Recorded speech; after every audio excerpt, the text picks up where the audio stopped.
Okay, so welcome everybody. I can see we've got people joining us from two different live streams. We've got a live stream going on here on Zoom and Facebook, and we've got a live stream going on here on YouTube. So great to have everybody here. And today we're going to be talking about happiness, and I hope that we find some interesting and different ways of talking about happiness, thinking about happiness. So people are still logging on in both locations, and it's always very helpful if, as we log on, we just take a moment to breathe and to settle. I have just been caught in a traffic jam, so this is as much for me as for you. But for now, let's just sit with our feet on the floor and our bum on the seat and take a few deep breaths if we need to gain our composure. Move our mind inside of ourselves and down.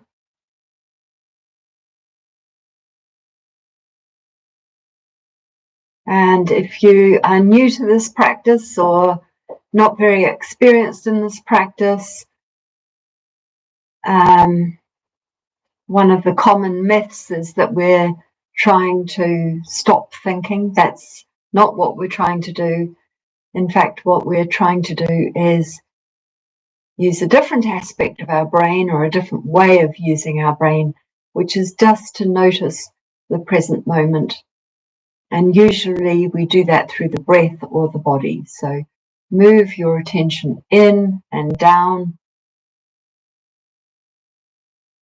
Put your attention on the breathing, or put your attention into the belly.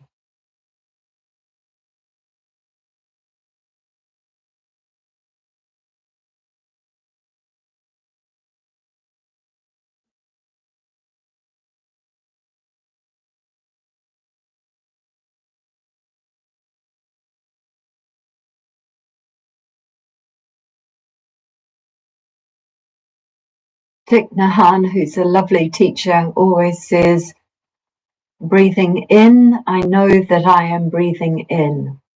Breathing out, I know that I am breathing out. So stay with that idea for a moment. Breathing in, I know I am breathing in. Breathing out, I know that I am breathing out.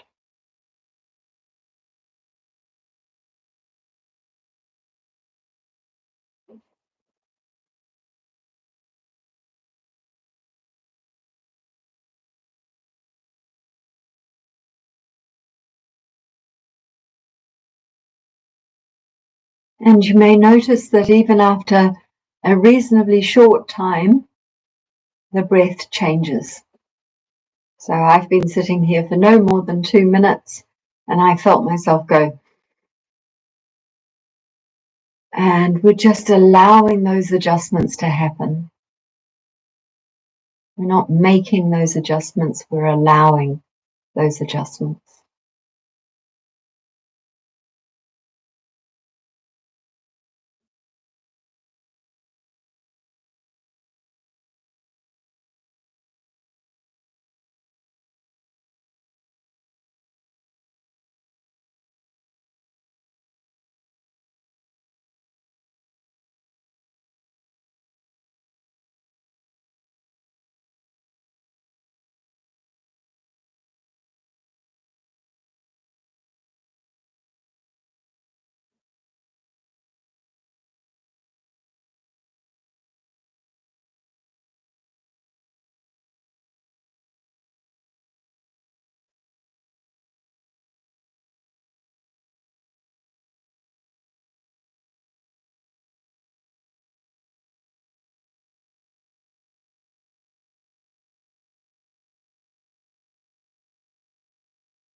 And as you sit here for just a little bit longer, maybe you begin to notice that your body sort of gets unknotted, so it's possible that you find knots in your shoulders, you find knots in your belly. You can just untangle those knots very naturally, very gently. They'll let those knots kind of fall away.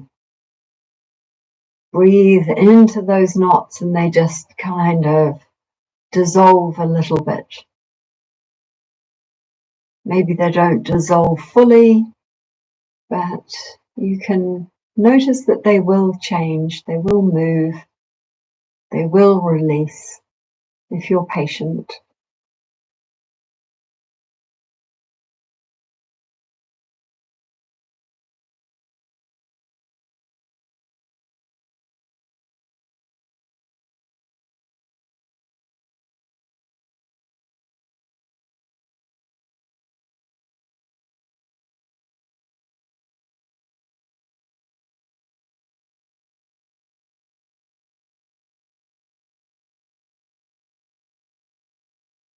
Okay, and take one or two slightly deeper breaths. Roll your shoulders, wiggle your fingers and toes, stretch and yawn, rub your hands together to create some heat. Whatever method you want to use to come back to eyes open and to the group.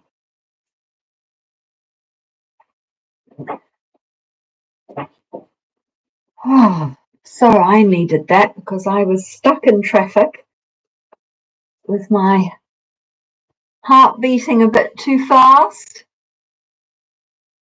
Lovely to sit and settle before getting into any teaching.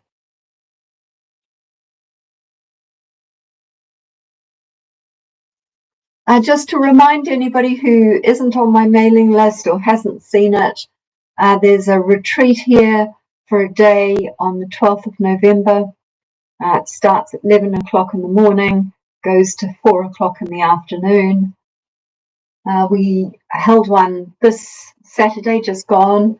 It was really beautiful. We had 8 of us, and that was an exploration of the 5 elements of mindfulness. On the 12th of November, I have no idea what we'll do. We'll do something different. And I have every expectation that it will be just as beautiful. But, you know, sort of a 5-hour retreat on a Saturday is, well, it's just such a gift to yourself. It's such an opportunity to slow down and to gently come into presence and to do some real discovery, new exploration. And then we've only got 2 places left on the December retreat, which is the 2nd of December to the 5th of December.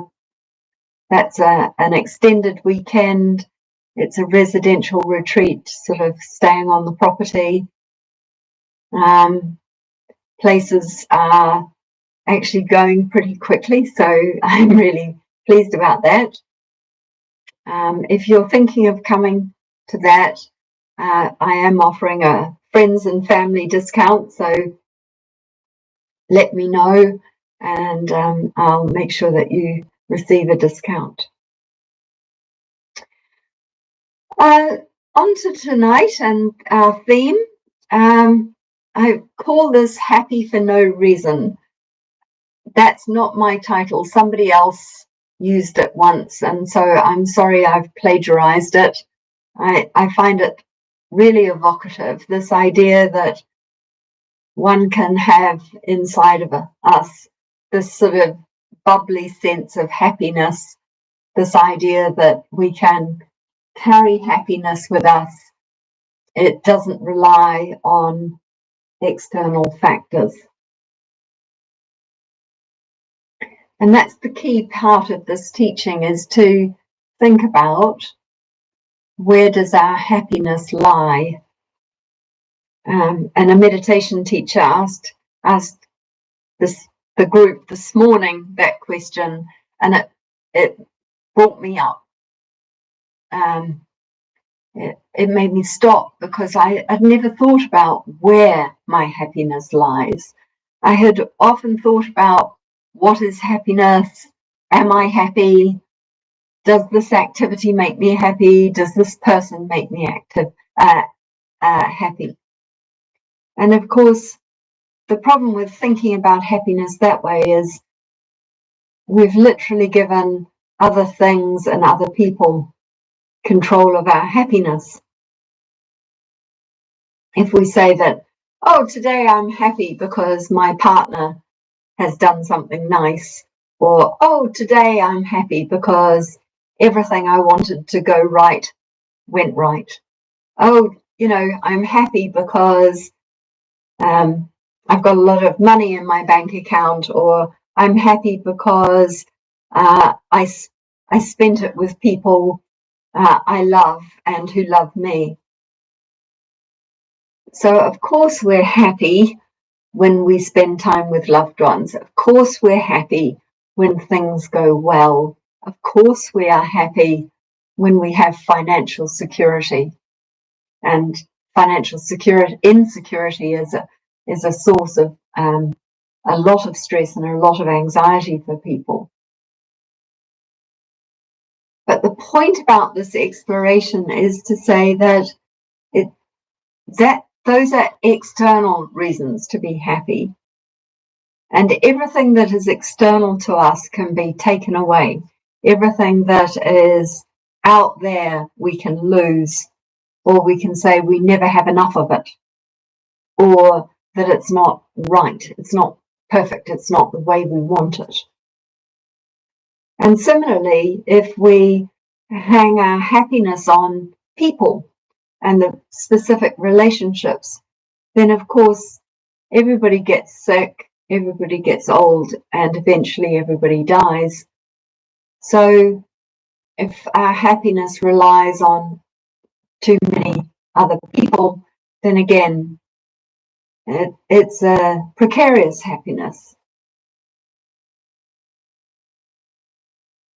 The idea and the central concept here, it's a very simple one, which is all of those things out there, people and activities and situations, when they're lovely, that can be a great source of pleasure. But we should know the difference between pleasure and happiness. Pleasure is fleeting and fragile and external, and it's very often associated with hedonism, of course, but happiness is the sense of a deep well of goodness. So it may be not quite the happiness that we're used to. So it's less adrenalized. It's less effective. It's much more enduring and unfathomable. So it has a depth, and it has something that transcends particular situations and transcends particular relationships. So very simple exploration tonight to ask you to look externally at the things that give you pleasure and make you feel comfortable and make you feel what we'd classically call happy. Let's call it happy. And then to look internally at a different sense of happiness, a sense of deep goodness, a sense of wellness that is bubbling away inside of us. Excuse me. And may not look like that sort of bubbly joyfulness that we normally associate with happiness.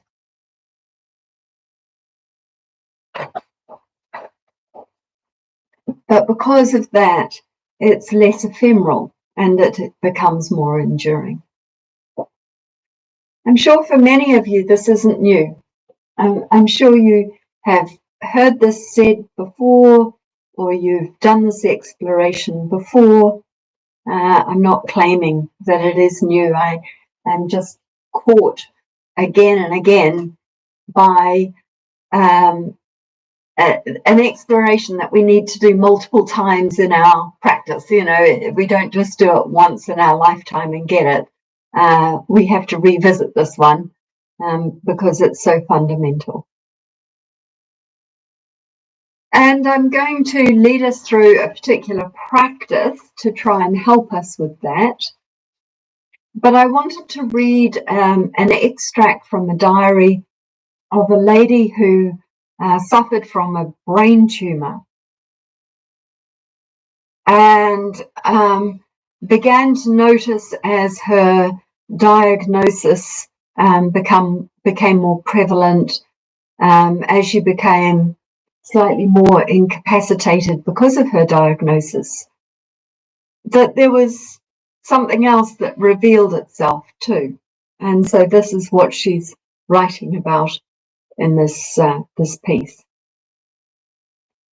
Moving at that slower speed gradually opened my heart and my eyes to the incredible beauty and abundance that is always right here under our noses.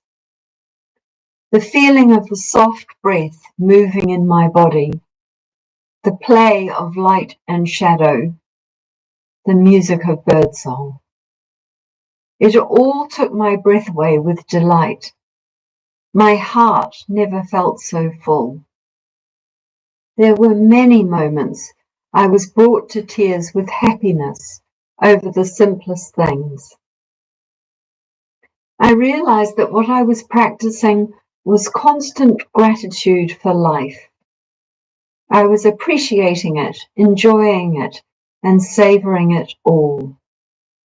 Each bite of food, a warm blanket against skin, feet that can walk. I realized gratitude is a powerful gateway to mindfulness. To appreciate something or someone fully, you have to be there fully and accept or even celebrate it fully. The sense of contentment and joy has stayed with me. It's as if I see everything with fresh eyes. I see how each day is so precious, how each moment is unrepeatable, fleeting, and so full of beauty if we can just slow down a little and see.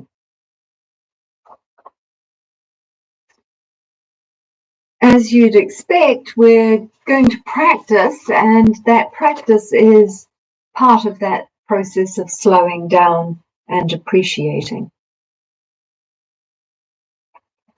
So please join me in a practice where we'll use a little bit of visualization and a little bit of imagination to just explore these ideas further today. So please go ahead, turn your screens off, lie down if you'd like to. Make yourself super comfortable, and we'll get started.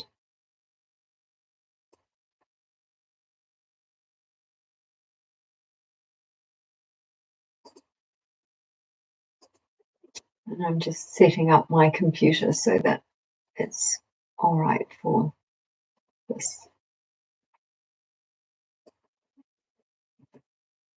Okay, so if you get yourself comfortable and grounded and start in the same way as we started at the beginning this evening, bring your mind in and down into your body. So if you're lying down, that's quite an easy move because it seems a natural thing to move your mind into your belly.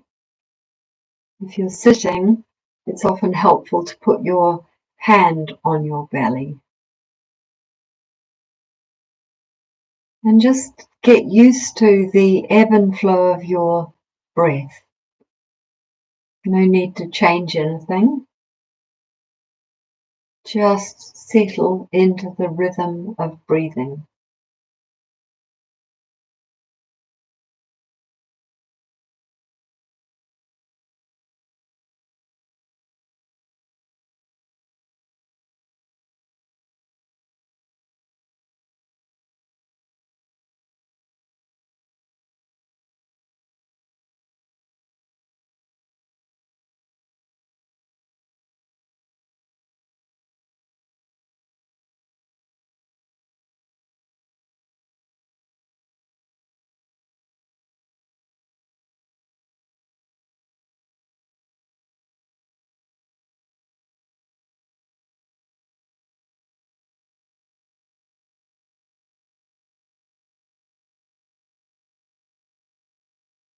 Again, just simply notice what happens. We were talking last week, you may recall, about no technique. Mindfulness, although it is taught as a series of steps or stages or typical things we say as we enter into meditation. For some of us, it might just be easier to imagine that all we're doing is showing up, fully present. That's the full technique. That's it. Nothing more to do. If that's a helpful explanation, go with that for right now. And if that's not helpful, then stay with your breath.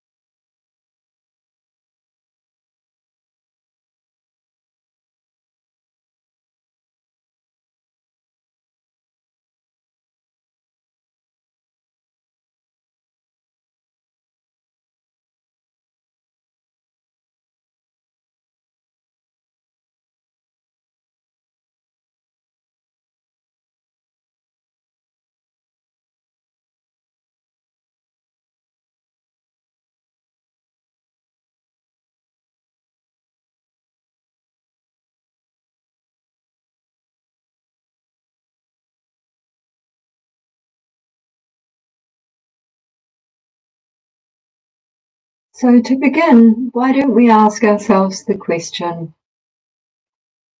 where do you locate your happiness? And that's not a thought to be answered by a thought. Instead, it's an inquiry to be answered by the body. Where do you locate your happiness?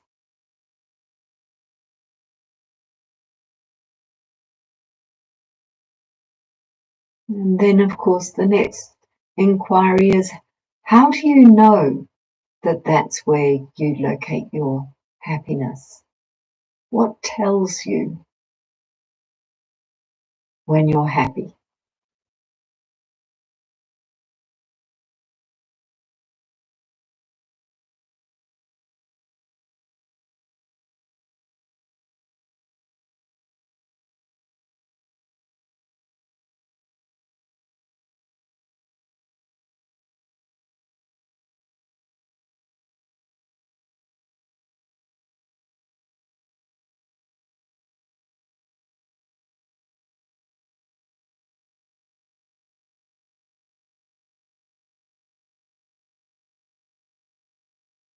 Where do you locate your happiness? How do you know?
To help us bring our happiness deeper inside of us, I'm going to propose a visualization for the meditation.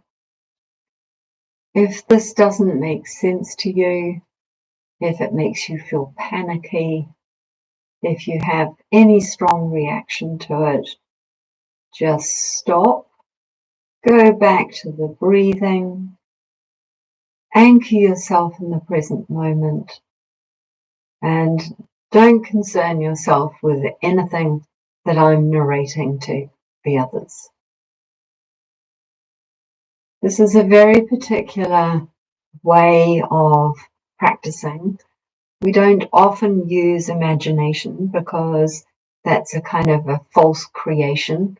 And one of the things we don't do in mindfulness is create false realities. In fact, we try to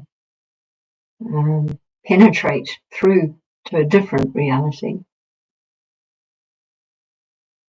But I found this really useful in slightly transforming an opinion about what happiness feels like. So we're going for a different feel and a different location of happiness.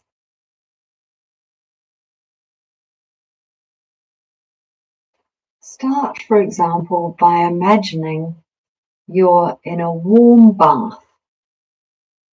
It's the absolute perfect temperature for you. Even if you're not a water person naturally, because the temperature of this water is so perfect, you're able to relax, you're able to settle in to this warm bath of water.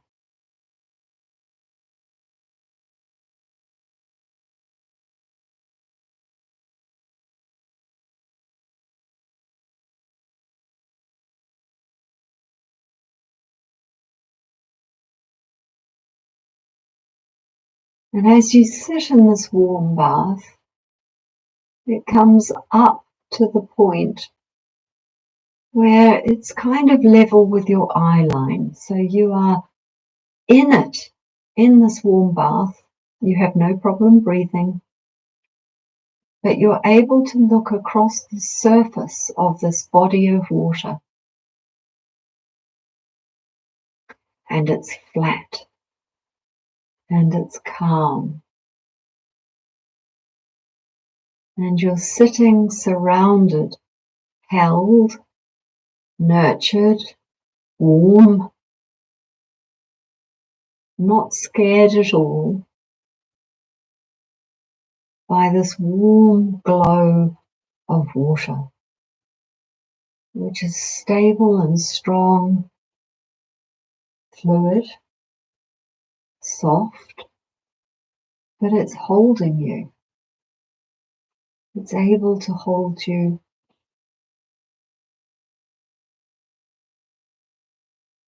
And the surface of the water has not a ripple upon it. You can look across that water and it is calm.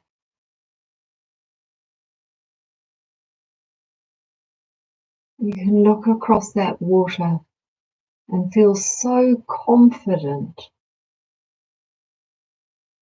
that it's looking after you.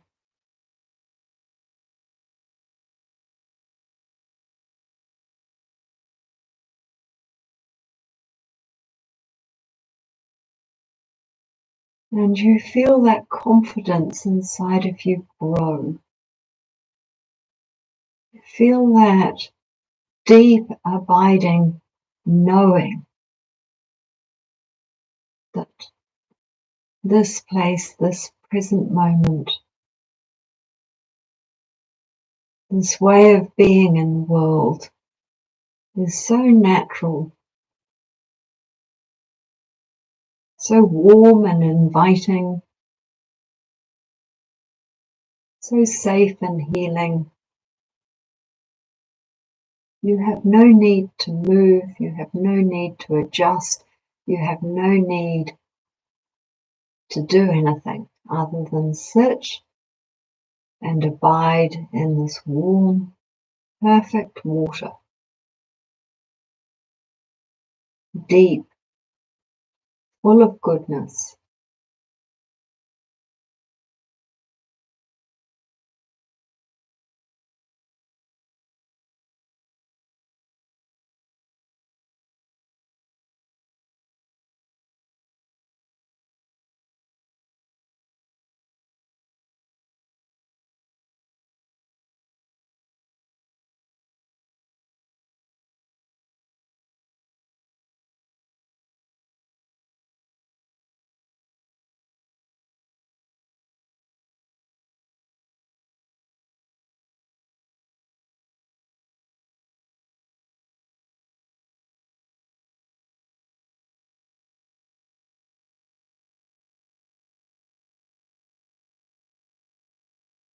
And the invitation is to imagine for a moment that there is a disturbance on the surface.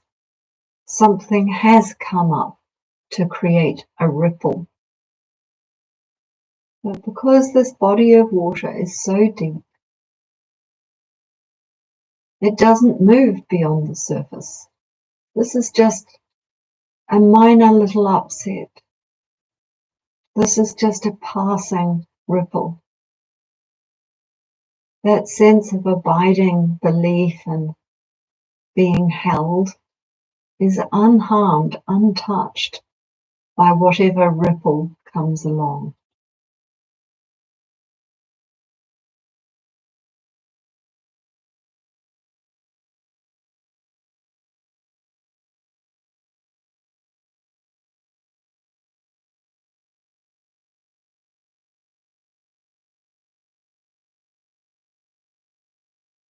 This sensation of being held in a body of goodness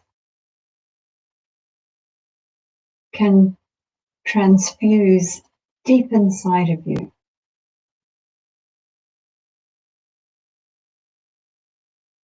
It doesn't know the boundary of your skin.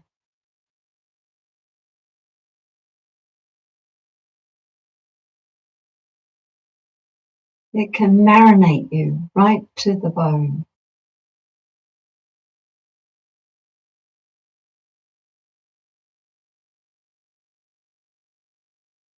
The warm body of liquid is no longer just outside of you.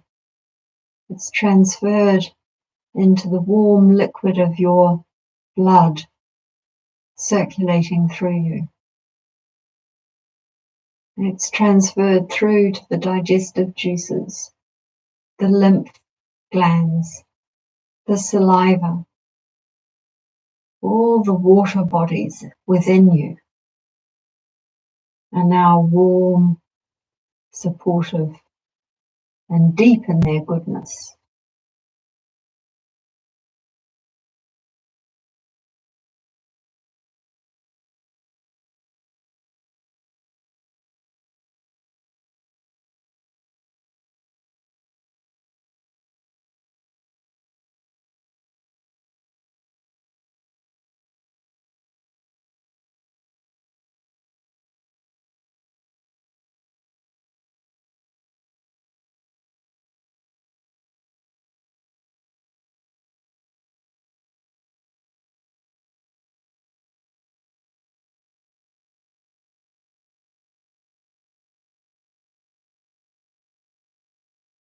And maybe this becomes the sense of happiness that abides with you wherever you go, however things are. This might be the feeling of happy for no reason.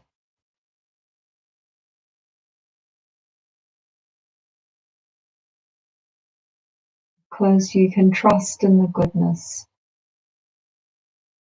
of yourself and of your practice and of the world around you.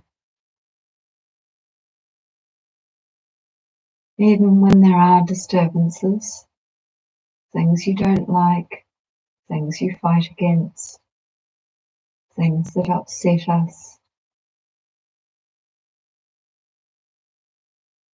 people who leave or make us angry.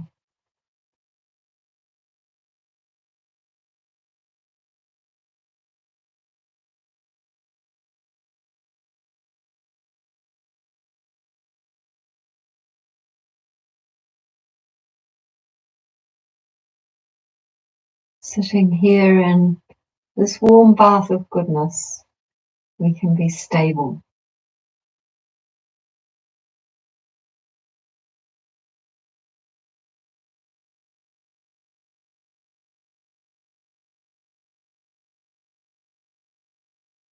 When you're ready, let the image of the water dissipate very slowly.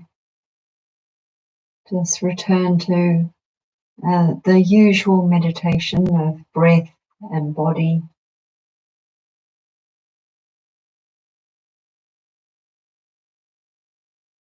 Reorient your mind back to being in a room, being aware of what's around you.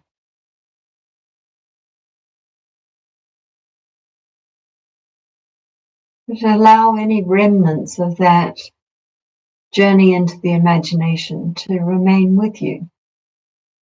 So although the image may disappear, maybe the sensations remain. Maybe the body has retuned itself slightly.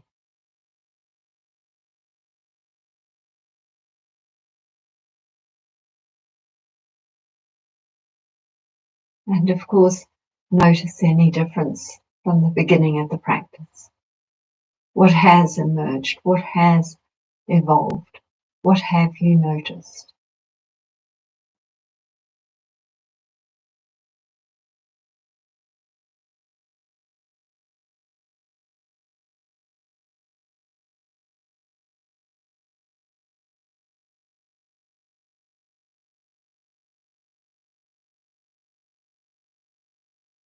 And when you're ready, just begin to transition in your own way, slowly, slowly, very gently, back to eyes open.